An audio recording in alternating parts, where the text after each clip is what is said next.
Hello team, welcome to another ATP Geopolitics video with myself, Jonathan MSP. This is Ukraine War News Update, third part thereof for the 7th of March 2025. Lots has been going on today and lots has happened over the last 24 hours plus, and I will have missed an awful lot, no doubt, in what I am reporting. So we're just going to start, let's start here. About 20 countries are interested in joining a coalition of the willing to help Ukraine, according to the BBC. The plan spearheaded by the UK and France was set out by Starmer at this weekend's summit. 18 European and Canadian leaders and would work to uphold any ceasefire in Russia's war on Ukraine. I'm always trying to work out, because the EU's doing all this stuff with the funding, then there's this coalition of the willing that are going to be working together. So all these different organisations, then there's potential for even a replacement to NATO. We'll get on to that later. So anyway, there is that. There was all sorts going on at the Brussels meeting yesterday. I've spoken about most of that today, so I'm not going to cover that again. If you want to see what I said about that, go and see that in my first video of the day, the hits and losses video. EU leaders sideline Hungary, though, as they pledge continued support for Ukraine. 26 member states denounced the Russian aggression and pledged continued support for Ukraine, and that did include Slovakia. But it looks like Viktor Orban is still being difficult, so there is that. Massive transfer of capital from Russia-aligned US, says Jenkiv, to Europe. The euro has gone vertical. In other words, euro against the dollar is strengthening. Dollar, it could be a sign that, you know, European stock markets are doing very well. The defense industries in Europe are doing well compared to the US. There are jitters about tariffs. There's all sorts of indecision going on as the US has put tariffs on, then taken them off, and we'll come to that later. Ukraine and China have signed an agreement to expand the list of Ukrainian agricultural exports to China. According to the Ministry of Agrarian Policy, Beijing has also expressed readiness to cooperate with the international community for a constructive resolution to the crisis and achieve lasting peace. Now, China, I think, are playing a bit of a clever game here. If you want to know my full views on this, go and watch the live with Jonathan Fink from this afternoon. China's envoy to the EU, Liu She, has called for Europe to be included in any peace negotiations between Russia and the US. Wow. Okay. China advocating for Europe against kind of the US's wishes. It shouldn't just be decided by the US and Russia alone, especially since Europe has expressed significant concerns, feeling that such diplomatic maneuvers sideline their position. He also called on European allies to compare Trump's policy towards Europe with China's, saying China's diplomatic approach emphasizes peace, friendship, goodwill, and a win-win cooperation. Wow. But actually, it wasn't just that. He said that the US treatment of Europe was appalling, quote, appalling. When you look at how the Trump administration has implemented a brazen and domineering policy towards Europe, treating its allies in this way, honestly, from a European perspective, it's quite appalling. So China are doing this interesting maneuvering to side with Europe to maybe gain a little bit of goodwill from Europe, as there is this divergence between the two entities of the EU and maybe Europe as a whole, but certainly the EU as a trading bloc and the US. Wow, that's some pretty clever chess moves there, I think, from China. But anyway, I'll return to that idea, but more details in the Jonathan Fink Live. Elliot Higgins is reporting that 3 members of the Bulgarian spy ring have spied on Bellingcat and pled not guilty, have just been found guilty at the Old Bailey. The spy ring was directed by Wirecard fraudster Jan Marsalek, who was operating in Austria on the behalf of the Russian intelligence services. So interesting case, but yeah, Bulgarians working on behalf of Russia in the UK have been found guilty.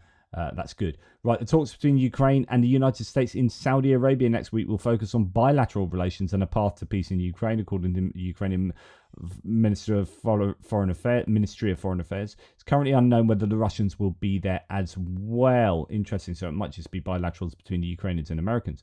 Bipartisan legislation calling for sanctions against those undermining Georgian democracy, known as the Megabari Act, has made its way into the US Senate, and the Senate Foreign Affairs Committee is expected to take it up in a matter of days. The Senate version of the Megabari Act will be marked or discussed at the Foreign Affairs Committee early next week, according to congressional sources. And the House version of that act is gaining support as well. So hopefully that will get some traction. Families of Ukrainian POWs have rallied outside the US embassy demanding all-for-all exchange before a peace deal. Protesters demanded an all-for-all prisoner exchange, which would be good, wouldn't it? Obviously, for obvious reasons. But yeah, you wouldn't want them to be a political football in the peace negotiations. Get that done, like for like type thing, all for all, and then start with peace negotiations. Okay, right. The latest is that Trump has said some pretty strong rhetoric against Russia. Now, there is talk that there's...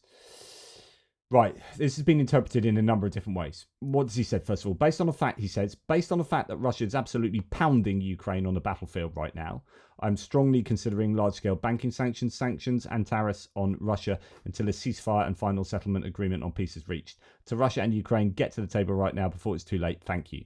Okay, first of all, Russia are not really pounding the Ukrainians on the battlefield. They seem to have culminated on most of the eastern front line. Ukraine is struggling in Kursk. There's some rumors they're pulling out of Kursk, actually, or considering it, which would be a shame because the whole reason was that they were going to use that as a bargaining chip in these discussions.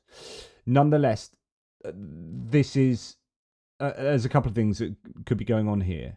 There is a claim that Trump has been really angry. So a senior White House official said that Trump's rage has been intensifying in recent days due to Russia's behavior and its escalation of strikes on Ukraine at the same time that he's been pushing for a ceasefire. Well, I mean, that's just ridiculous ignorance because this has been happening every day for 3 years, off and on. But to suddenly be aware of Russian missile and drone strikes is, I think, a little bit galling. But the other thing to notice is that, and Julia Davis pointed this out, is that this is only an economic pressure on Russia, whereas the pressure on Ukraine in terms of intelligence sharing and weapons sharing as a military aid actually results in Ukrainians dying. So the pressure on Ukraine, even if you're saying, oh, it's about time that the US steps up and puts the pressure on Russia. So yes, good. But actually, the pressure they put on Russia is economic, where the pressure they put on Ukraine is in terms of the lives of Ukrainians. That's how that translates. So some people saying, look, it's still obvious which side of the war that he favours. But it's certainly good that he's putting some pressure on Russia because it's been completely and utterly absent, and there are rumors that actually he's responding to Republican senator and politician pressure from within the Senate, well, within Congress, and that wouldn't be surprising at all because there've got to be an awful lot of Republicans who genuinely know what's going on in Ukraine and who are genuinely supportive of Ukraine in this conflict, as you imagine they should be. Zelensky said that Ukraine and the US have resumed work. We hope a meaningful meeting will take place next week, and that's probably your Saudi Arabia one. Gabrielis Landsbergis casts his opinion on the Trump-Putin pact. It says it already exists and we should act accordingly. There are some things we will never change with nice words or smart clothing. If you are worried about those things, you should understand where Trump's tactics come from Russia. So the fact that military assistance to Ukraine might have been cut before Zelensky's meeting with Trump in the Oval Office. So that's the rumor is that actually they had already cut that before that fracas in the Oval Office, as I reported yesterday. A number of people have come out and said that actually the fracas in the Oval Office was a post hoc rationalization, a retrospective bit of reasoning applied to that, but it had already been taking place. Only later reconnected, he continues, should serve as an example of the current mindset in Washington. Trump is seeking alignment with Putin. Putin's asked for concessions, and concessions have been promised. We may not know the full extent of those promises, but we must be prepared for all of it. Ukraine's sovereignty, military support, security guarantees, and political future could have already been handed over in exchange for the alignment with Russia that Trump is pursuing. But since selling out like that to Putin looks politically unpalatable, the administration will use any means necessary to cover its tracks. And again, that could explain the sanctions threat we just heard. As someone who grew up in the 1990s Lithuania, I remember all too well how older kids from the nearby Russian school would wait for us on our way to class. If they had decided to beat you up, they would find a reason. Whatever you did, they would make it happen. It reminds me of an old Russian prison joke. A man asks another for a cigarette. The other says he doesn't have one. Do you have a light? No, I don't smoke. The first man sighs, then punches him. Why? The beaten man asks. Because you're not wearing a hat. That's how it worked in the streets too. If you had a cigarette, they took it. If you had money, they took it. If you gave them nothing, then they hit you just because. There was no right answer because it was never about the cigarettes or money or hats. It was about power. Really, really nice analogies being laid on here by Landsbergis. And if you wanted to survive, you had to act accordingly. If you could fight, you fought. If you couldn't fight, you avoided their territory. If you couldn't avoid it, you made sure you weren't alone.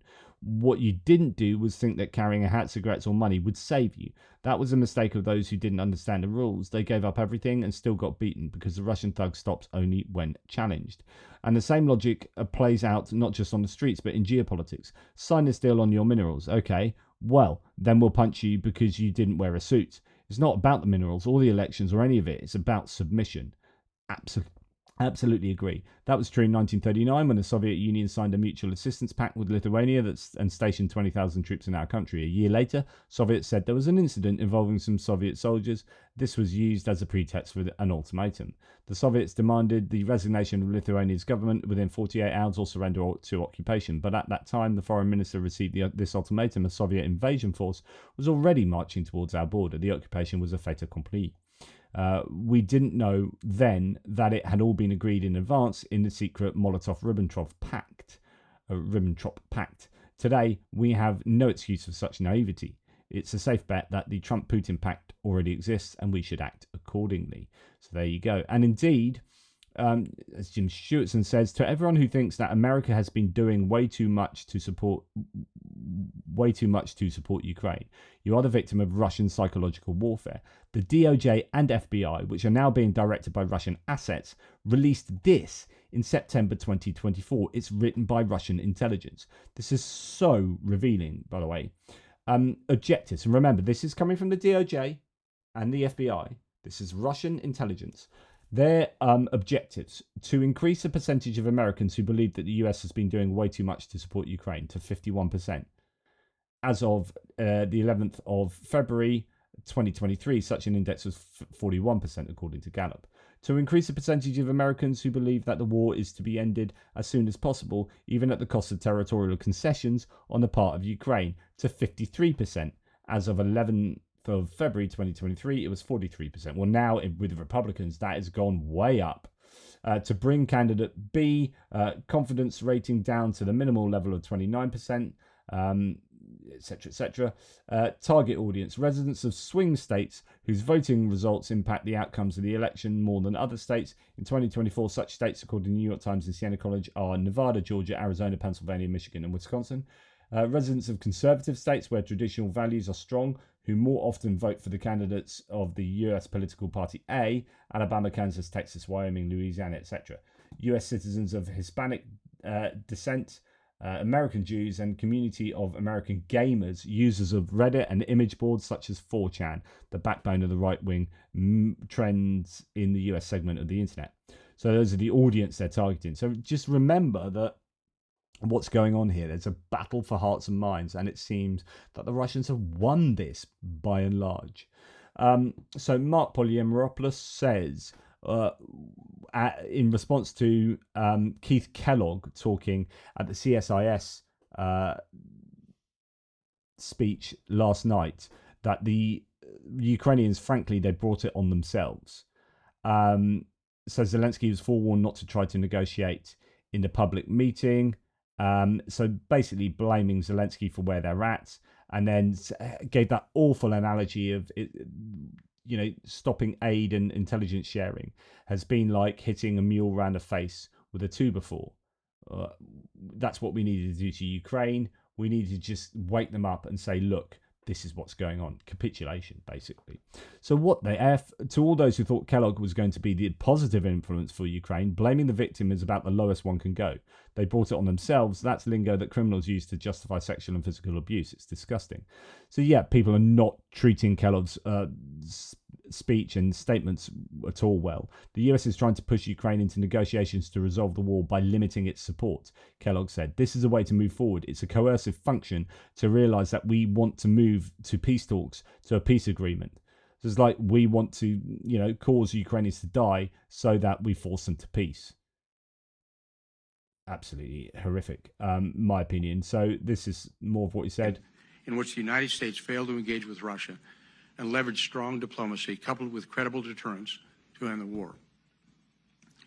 Nation-state leaders, particularly during times of war, have a primary duty to engage in direct diplomacy with each other and exhaust every lever of statecraft to resolve conflicts and keep our nation out of endless wars.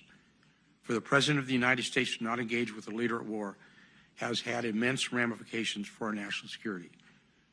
The continued isolation and lack of engagement with the Russians as the war in Ukraine continued is no longer a viable or a sustainable strategy, and is certainly not a responsible approach diplomatically for the United States to continue. These reasons, the human cost of this war in which the United States failed to engage with Russia. There you have it. He appears to be broadly aligned with the larger Trumpian approach. So he's not anymore the kind of adult in a room. And I just like an audience member and BBC Question Time. This is what I want to hear, but I don't hear it from US politicians. Why should peace involve Ukraine giving up any of their sovereign territory? They've been invaded by Russia. Why should peace involve giving up sovereign territory? Like I was explaining this last night to someone. It's like, and I gave the Doris next door having a bottom floor be taken over by thugs. Break into her house, take over her bottom floor. Please come along, or neighbours come along, and say, right, we're going to sort this out. Let's have peace. Come on, let's stop this. Okay, I'm more worried about the fact that there's a fracas going on here. You just need to quieten down and let's just come to an arrangement where, Doris, you now have to live upstairs. That you've now lost this bottom floor of your house. Well, hang on. How's that at all fair? Why are we forcing a peace where Doris loses the bottom of her house? Thugs are coming and stolen. It's just a ridiculous situation where we are condoning invasions. That's all that happens here. And another guy at the BBC Question Time. I think we should be calling out Vice President Vance on his comments this week about our veterans.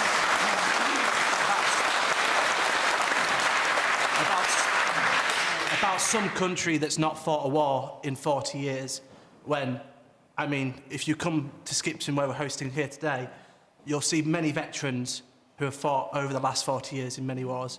I just think the government needs to get a backbone and stand strong for the morals that this country is built on.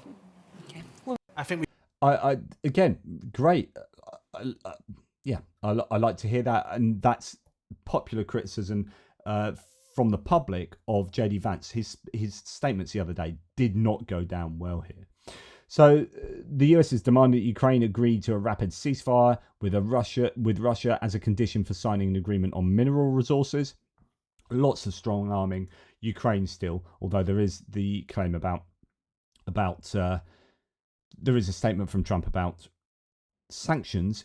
I'm just looking with a bit of side eye here that Trump is going to make a speech soon in the Oval Office that might pertain to Ukraine. France and Britain aim to finalise the Ukraine peace plan in days to present to the US diplomats. Say Macron and Starmer have held talks with Trump and Zelensky to ease tensions. The plan includes a short truce and a long-term set of security guarantees. So we'll see how that turns out. Rory Stewart casts his opinion here. Trump has been conned by Putin. Russia isn't a global superpower in GDP. Less than $2 trillion. It's smaller than Italy's and about 15th the size of the US. Be warned about that. I'd look at things not just in kind of raw dollar value, but also purchasing power parity, PPP. And actually, if you look at that way of assessing value of an economy, the Russians, so what their ruble can afford, what if you like, a dollar in Russia can afford a lot more than a dollar in the US. So when you work it out in that way, their GDP is actually a lot bigger, and they are a much bigger economy. But anyway, with that in mind, Russia is in a demographic freefall, losing about 500,000 people a year since 2019. Its economy is rigid, its living standards appalling, and its most talented people have left. Putin's military prestige was built up on low-cost interventions, think Crimea and Syria, often relying on private military companies, think Wagner, and on using bots, trolls, and fellow travelers to feed a story of Russian power to undermine the confidence of the West. But Putin's superpower status is only a fiction. The result is a deliberate Russian propaganda campaign enabled by social media platforms and by the collapse of Western confidence and trust. Putin's bluff went wrong when he failed to sweep through Ukraine. Since then, Putin has had to flatter North Korea for its soldiers, Iran for its drones, and follow the direction of Beijing for its economic survival. Now Russian intelligence sees an opportunity. They have concluded that Trump is naive and isolated enough to believe that Putin has the power to invade and occupy the old Russian Empire and the old Soviet bloc, and that is that he has the right to do so. Trump is Putin's Hail Mary, his last and only chance. Putin will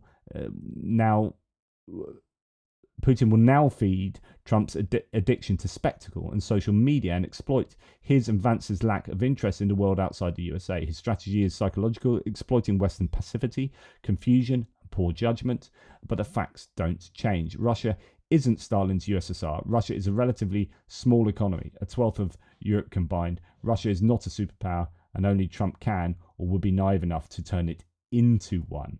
But again, watch out for the valuation metrics there. But interesting thread. Now, the US will not hesitate to go all in on sanctions on Russian energy if it helps lead to a ceasefire in the Ukraine war, said Scott Bessent, the Treasury Secretary. So that is a kind of the precursor to what we've just seen Trump say.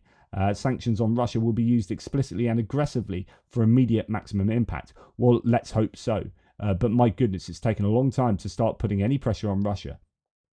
Now, going over to US stuff very quickly, I'm going to run through a few things. Budapest Memorandum, signed by the US in 1994 as a security guarantee for for Ukraine, has disappeared from the White House website, as has the bilateral agreement between the US and Ukraine signed by Biden and Zelensky. Both of those documents, why would you get rid of the Budapest Memorandum from the US government website? I do not know. It's incredible. 73% of French polled recently found that America wasn't an ally and will be easily at 100% by the weekend. So Michael Weiss, this was, okay, so I've already talked about this, but Trump basically has slagged off, France, but NATO countries, saying they won't come to the aid of the US. Are you going to make that policy, US policy, that the US wouldn't defend NATO countries that don't pay? Well, I think it's common sense, right? If they don't pay, I'm not going to defend them. No, I'm not going to defend them. I got into a lot of heat when I said that. You said, oh, he's violating NATO. And, the biggest problem I have with NATO, I really, I know the guys very well. They're friends of mine. Really? But if the United States was in trouble and we called them, we said, we got a problem. France, we got a problem. A couple of others I won't mention. Do you think they're going to come and protect us? They're supposed to. I'm not so sure. But of course they did after 9/11, when Article 5, the only time it's ever been invoked, and a load of NATO countries like France, a load of NATO countries did come to America's support. Will Europe help us if China attacks? I don't think so. So he's demanding that they spend more in order to qualify for the US coming to their assistance. Official US withdrawal from NATO, therefore, is only a matter of time, says Fabian Hoffman. It's worth remembering that good old Marco Rubio, when he's a bit more sensible, put forward a bill whereby you have to have a supermajority, 2/3 of the Senate needs to vote to get the US out of NATO. So Marco Rubio, when he was critical of Trump, knew that Trump would try and do this. So there are some checks and balances, but that's not the only way you get out of NATO. You can functionally destroy NATO by refusing to do things, within NATO and stop going on training exercise and et cetera, pull out all your bases from Europe. So the official US withdrawal or functional withdrawal from NATO is only a matter of time. These maneuvers are just games Trump thinks he has to or wants to play. European politicians, still emphasizing the continued importance of the US in NATO, must do so for political reasons, but even they know it's wishful thinking. So they might not defend fellow NATO allies who haven't paid enough into their defences. Now, Trump has said we have an interesting deal with, so this is what he said about Japan. But we have an interesting deal with Japan that we have to protect them, but they don't have to protect us. You know that? That's the way the deal reads. We have to protect Japan. And by the way, they make a fortune with us economically. There's another case. But we have to protect Japan, but under no circumstances do they have to protect us. I actually ask, who makes these deals? Japan, but we have an interesting... He's just so ignorant, this man. I mean, again, you have to understand that what happened at World War II, with Japan doing what Japan were doing, and then the US dropping fire bombs, all over Tokyo, and then a couple of atom bombs, right? So United States, we literally wrote in a pacifist clause into the Japanese constitution that neutered their military. It's why they are the Japanese Defense Force, and why they're trying to change that so that they can now start exporting military equipment, etc., etc. If you want to go and find out about this, Tokyo responds to Trump remarks on interesting Japan-US security pact. The Japanese government, however, replied with that the original security treaty does allow for a joint response for protecting Japan, and the subsequent legislation in 2015 greatly expanded the scope of mutual protection under certain circumstances. Article 5 of the Japan-US Security Treaty stipulates that Japan and the US will respond jointly to armed attacks on Japan. Article 6 allows the US to use Japanese facilities to contribute to Japan's security and to maintain international peace and security in the Far East. In addition, the 2015 peace and security legislation enables Japan and the US to help each other seamlessly in all situations to protect Japan, and then so on and so forth. But it's about knowledge and understanding that I just don't think he does. And another example, really, really frustrates me, that, and I've said this in so many different contexts, Trump just didn't know which countries were in BRICS. He didn't know which were nuclear nations. He thought Spain was in BRICS. He didn't, so many things. He just shows he has a fundamental lack of understanding over. Like, the guy is geopolitically, historically, and economically ignorant, right? And you can't deny this because he's made so many faux pas in public. It's just, go and listen to his words. So here, this was in response to the idea that 240,000 Ukrainian refugees were going to lose their temporary protected status as, refugees in the United States and be deported back to Ukraine. For the Ukrainians who live here in the U.S., what about it? Are you considering revoking the TPS status for the more than 200,000 Ukrainians who live here in the U.S.? Oh, what are you saying? The Ukrainians that are here in the U.S., they're under a TPS status. On GPS? TPS, temporary. Oh, I thought you said GPS. GPS. Yeah. There was some news saying that they were going to be revoked and they were going to be deported from the country. Are you considering that for the Well, we're not looking to hurt anybody. We're certainly not looking to hurt them. And I'm looking at that, and there were some people that think that's appropriate and some people don't, and I'll be making a decision pretty soon. Yeah, so doesn't know what TPS is, but there you go. What else? We have, so the FBI, who problematic as they are anyway, and then you've got Director of National Intelligence, Tulsi Gabbard, being fully compromised. You've got Kash Patel, who I think is compromised, and then number 2, Don Bongino, who is basically essentially a social media guy these days. It's incredible. So he's postponing his arrival at the FBI so he can fulfill contracts with advertisers on his podcast. Now, as Bill Burton says, this is so insane. Imagine if Barack Obama hired someone to be the number 2 at the FBI and they had to delay their start because they had a contract obligations to services that help avoid government surveillance tools. Sean Hannity would talk about nothing else for weeks. It just seems incredible. Absolutely incredible. Right, what else do we have? I had this on Jonathan Fink's live stream again, mention that again. I thought it's an interesting data point here, I presume from the Financial Times. Yeah, Financial Times analysis of World Values Survey. The US right is now closer to Russia than the West in many of its values. This will be like the MAGA right, I would have thought, although they seem to be encapsulating more and more of the GOP these days. Liberal values and attitudes to international cooperation among countries' political movements. International cooperation scale. So if you cooperate, the more you cooperate with other countries, the more you're up there, the more you're isolated, you're down here. And the more liberal you are, you go to the left. and the more authoritarian, I guess, you go to the right. And actually, so the Norwegian left is up there, the US left is somewhere there, UK right is here. So we are quite a cooperative country. We don't mind getting on the, that's why our right originally was in the Economic Union of European Economic Community. Italian right down here, but the US right really down here when you're talking anti-abortion. See, abortion in the UK, no, it's not really a thing apart from a few, like a real small minority. We're not really bothered. So our right is much more up here, more liberal and more cooperative, where the US right is very different and actually is a lot more, a lot more similar to Turkey and Russia. Now, Russia nominally has a sort of conservative religious family values type thing, but that's, I think, Putin co-opting the Russian Orthodox Church in order to get it to a point of having a malleable conformist society. So he uses that to anyone who's kind of liberal, it's like herding cats and all that, LGBTQ and all anyone who's like divergent. No, you're not for us. So he keeps it in that kind of real conformist position over there. And I think Turkey, when you're not looking at, say, the secular side of Turkish society, when you're looking at the religious right that, again, appealed to by Erdogan, the rural religious right in Turkey, big sits very much over there, and the US right there. So I think that's really interesting.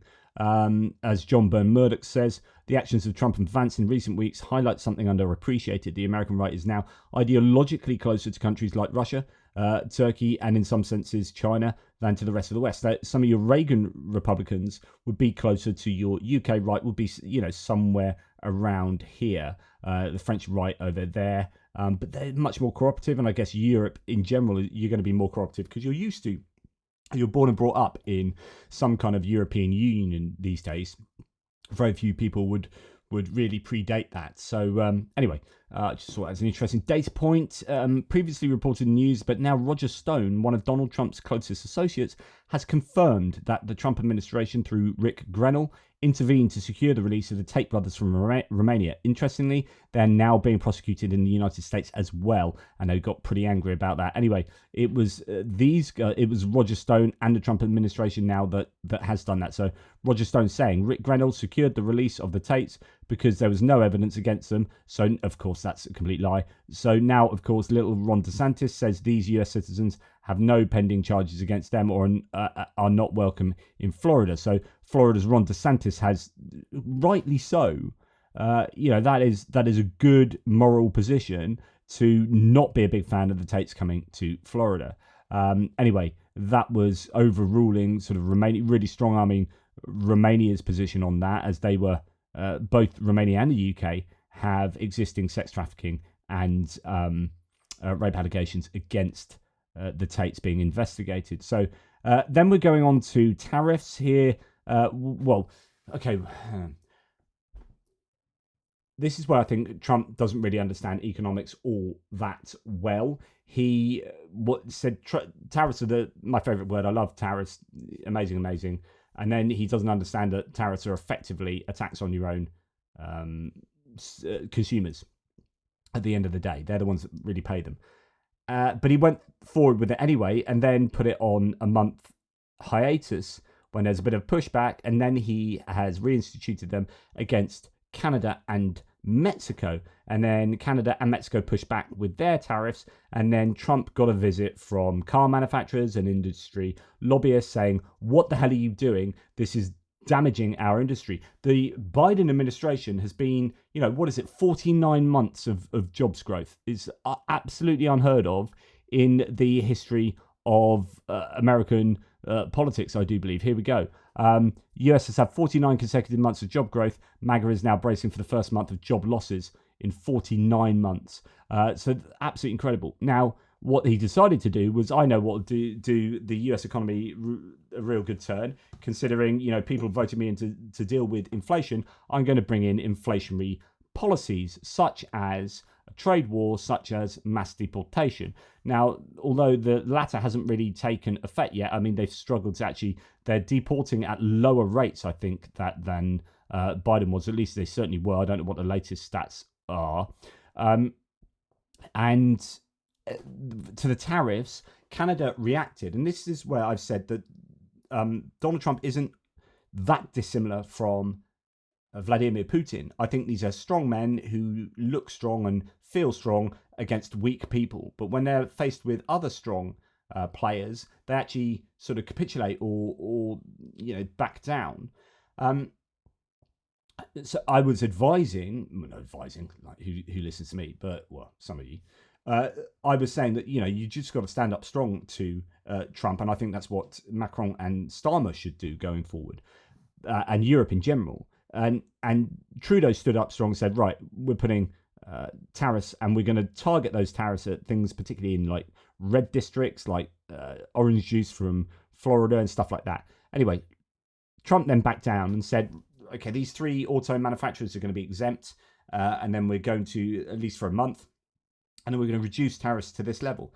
To which Canada then said, so he phoned up Justin Trudeau, and apparently the conversation was, quote, colourful.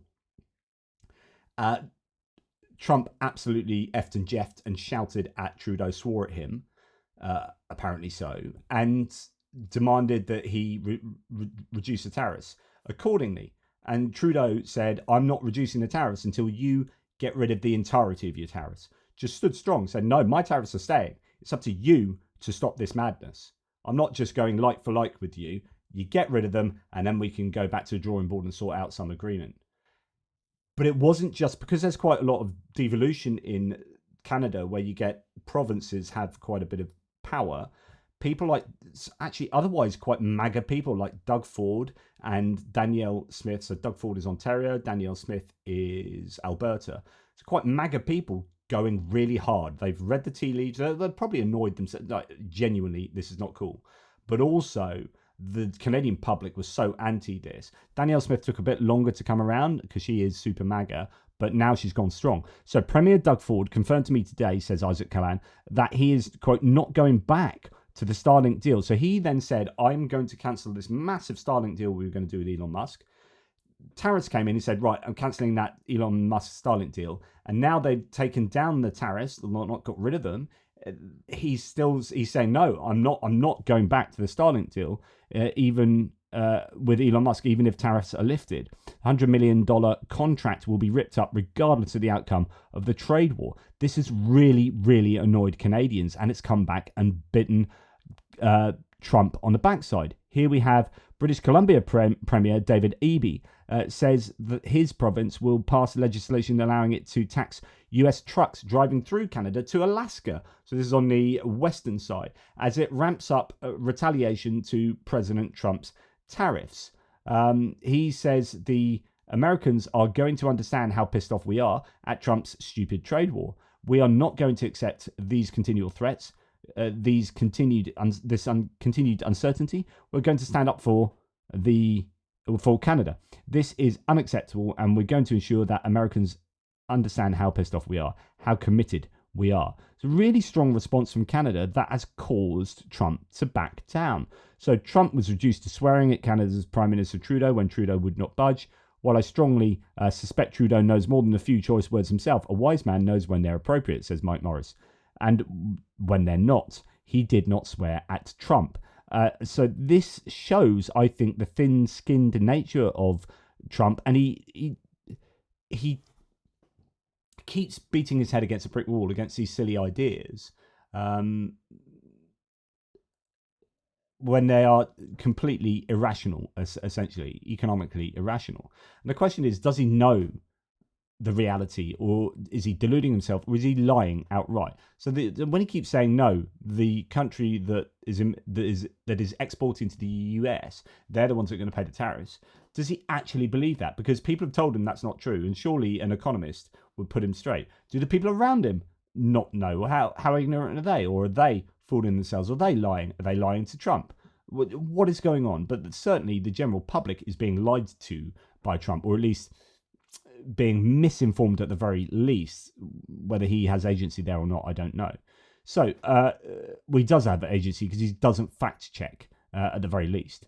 An absolute meaningless post from Bone Spurs here. That's Trump. Mexico was never going to pay US imposed tariffs. The importer pays. Again, these are lies from Trump. The American people pay with higher prices. So Trump then came out with this Truth Social post saying, after speaking with President Claudia Sheinbaum of Mexico, I have agreed that Mexico will not be required to pay tariffs on anything that falls under the USMCA agreement. That was a NAFTA replacement that he signed back in 2017? The agreement is until April the 2nd. I did this as an accommodation and out of respect for President Sheinbaum. So this is walking back something, knowing it's a bad decision, and then saying, oh, I'm doing this out of respect for Sheinbaum. I mean, I can see through that. Our relationship has been a very good one, and we are working hard together on the border, both in terms of stopping illegal aliens from entering the United States and likewise stopping fentanyl. Thank you to President Sheinbaum for your hard work and cooperation. Of course, it's got nothing to do with fentanyl up in the north at the very least, because only, 43 pounds of fentanyl came in last year, which you can fit in a suitcase. It's just, and although that can do a lot of damage, compared to what's coming through the southern border, it is not an issue.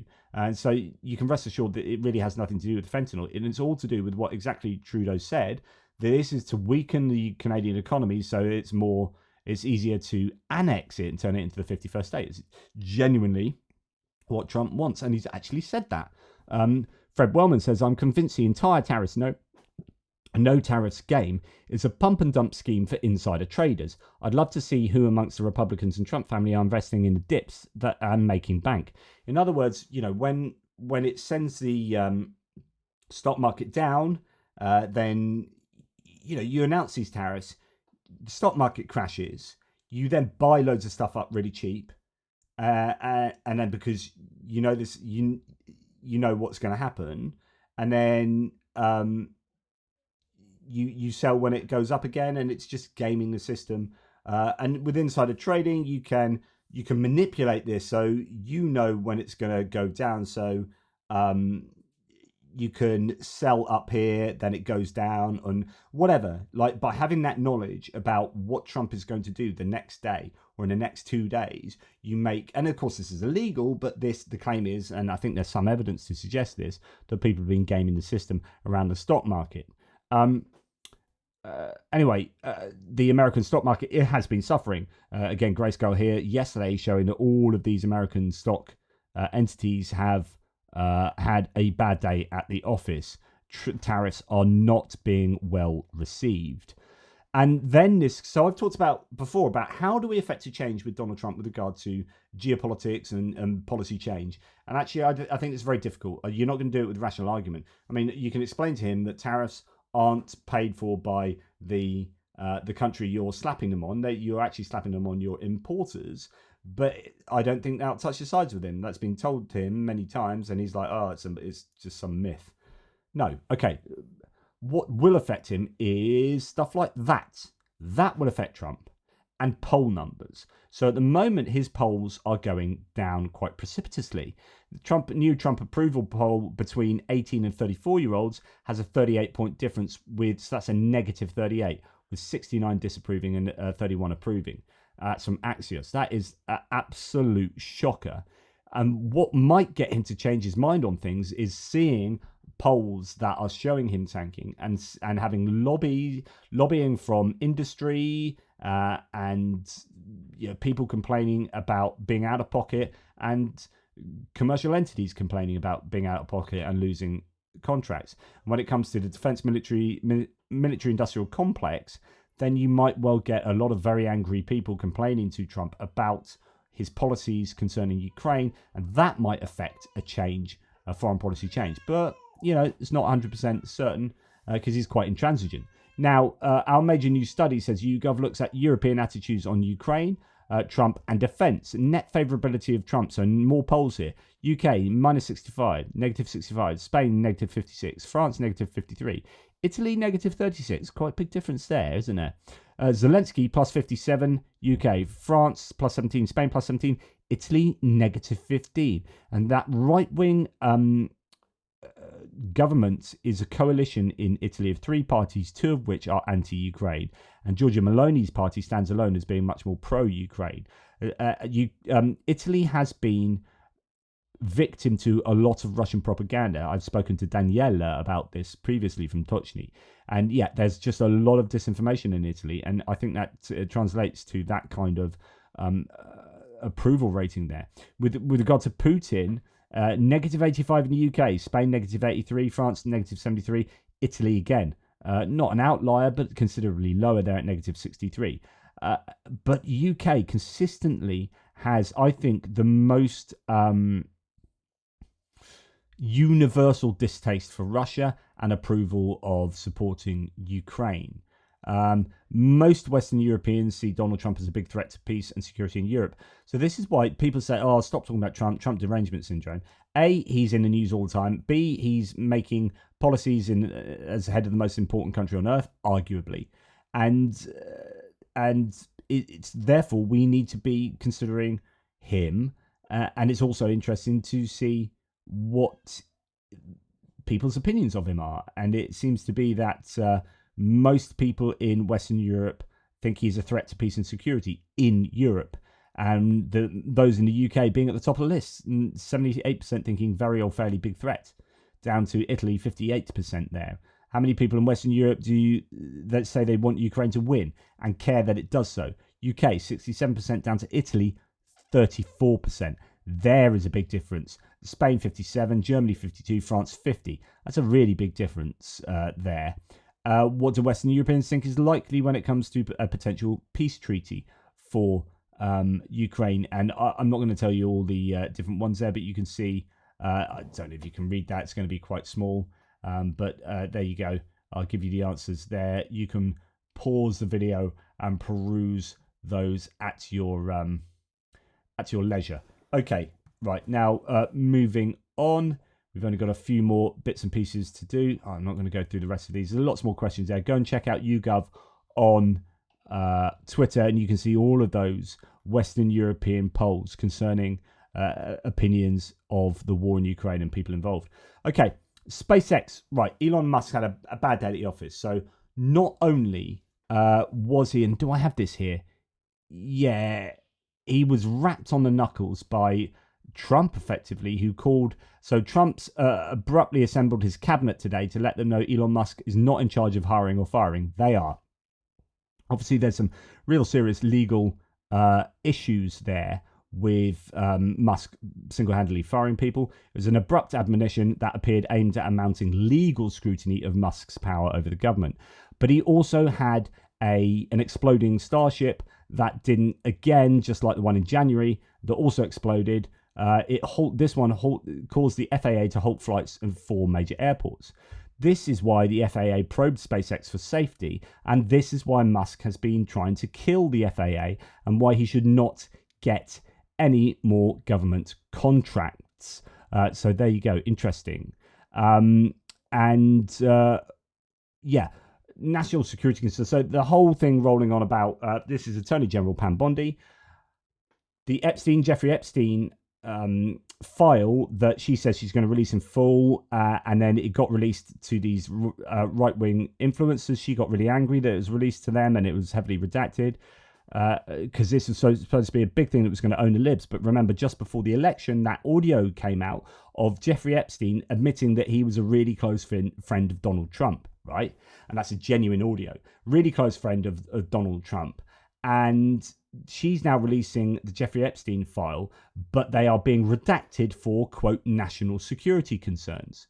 Why would you redact? Who is in there that you would need to redact for national security concerns? So everyone is obviously talking about, well, Donald Trump's in the file, isn't he? And this was supposed to be this whole big GOP MAGA thing, which is Jeffrey Epstein.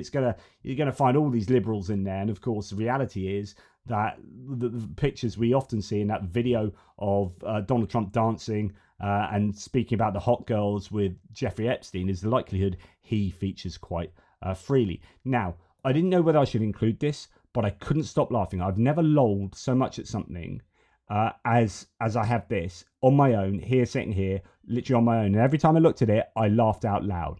And there's just something delightful about this. So sorry, this is immature, but you know the whole incorrect myth about JD Vance having coital moments with sofas and being rather attracted to sofas. Well, I just came across this on Twitter. I'm sorry, this is juvenile, and it's I'm above this, but I'm not. And that I just can't stop looking at it.